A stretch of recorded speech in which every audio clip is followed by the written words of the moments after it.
Hello, my name is Dr. Jamie Nocton. I'm a GP partner working in an Aaron Bevan University health board.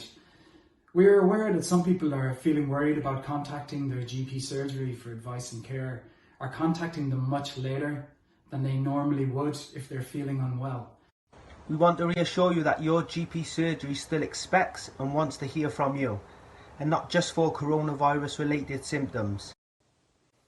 If you have any concerns, please don't hesitate to telephone the surgery, but please don't turn up there in person. You will be offered a telephone or video call with the relevant health professional, and, if necessary, you will be invited for a further assessment.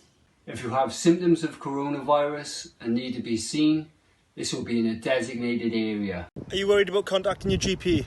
Your GP surgery still expects and wants to hear from you should you need them.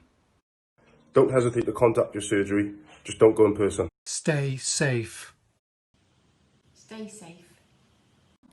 Stay safe. Stay safe. Stay safe. Stay safe. Stay safe.